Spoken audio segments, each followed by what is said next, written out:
Hey YouTube, this video is about record labels and why you do or don't need them. So, what do you need a record label for? Most people will be like, nothing!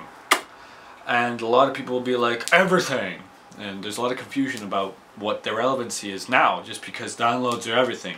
If someone's going to have the album before you've even released it properly, well, that's kind of commonplace. It's always going to happen.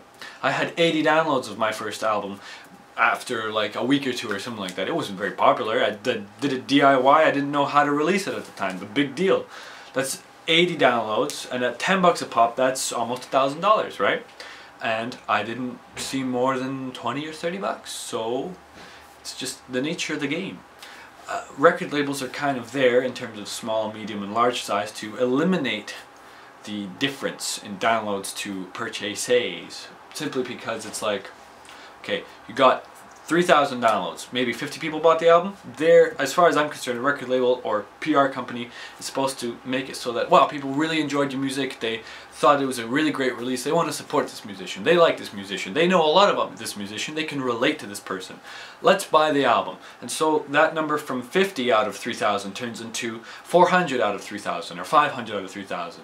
And maybe there's incentives and different kinds of merch to buy, etc., etc. And all of a sudden you begin to alleviate the costs it took in the first place to make this thing.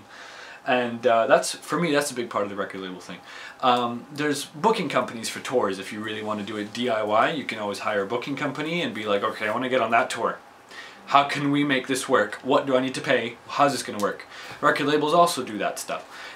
Basically, record labels consist of PR department.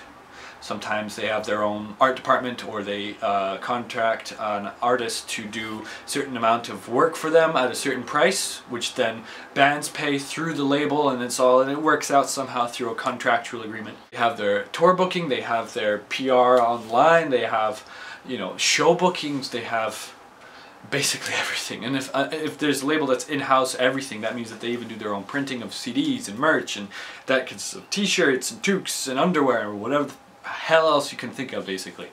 And that you can all do it yourself. It's just going to cost a bit more money, basically, because DIY is do it yourself. It's expensive as hell. And that's why record labels can be really, really useful. And it's in their best interest to promote you properly and to promote you well if you are signed to one. Therefore, that's why they're taking such a large cut of the CD sales, simply because they need to recuperate the cost. It's an investment for them. They invest in you. So who are you to be an investment, you know? Well, are you really that good? I made a video recently about performing live, and you know, just off of that some bands have gotten signed. I know that that's basically how Pantera got signed, I think, back in the early 90s. They played a wicked show, blazing guitar solos, all this stuff, and they got a record contract, and they just made an album. And well, Pantera is one of the most famous metal bands in the world, and you know, that's just an example. It doesn't happen every day, of course, but obviously people saw them live and they loved their live show, and the music was really there, and the personalities were there, and it was all there. So think about yourself as someone to be invested in, and someone to be worthy of a record label. Otherwise, do it yourself. You'll make all the money back through the CD because you own everything to the CD. You did all the printing. You got all the artwork done. You got your shots done of your bandmates and of yourself, etc., etc. There's obviously a few different ways to do it. Basically, record label is bank. They invest in you a certain amount of money, and you agree on some things, you disagree on some things. Maybe their idea is better than yours. You have to kind of get rid of your ego a little bit too with the record label. The difference is you have a team with money, or you have yourself with whatever money you've got. And I know personally for myself, the last album I did not have any money really, so I did it in a very, very inexpensive way, which got me results that I expected. I didn't get world famous, obviously, and I actually have more subscribers and views for my instructional videos than anything else. I know that my Floyd Rose video gets a ton of comments every other day, basically.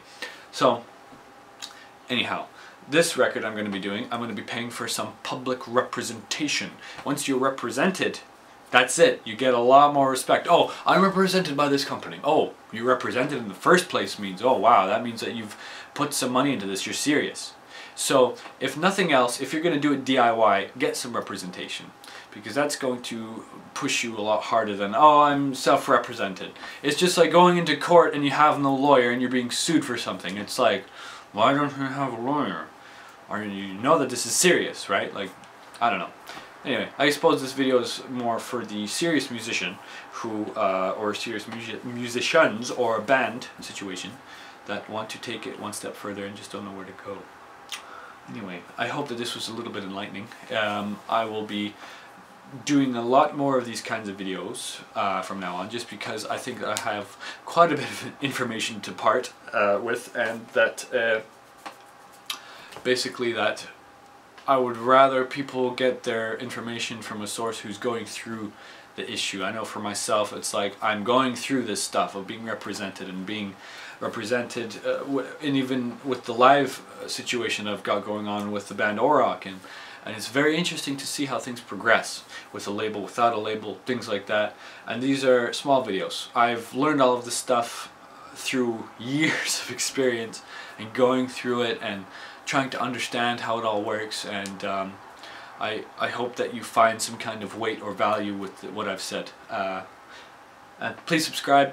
I have videos coming out every week basically, and yeah, have a good rest of your day, night, lunch, dinner, cheese sandwich, I don't know, bacon, shrimp, pork pad thai, I don't know. Cheers, YouTube.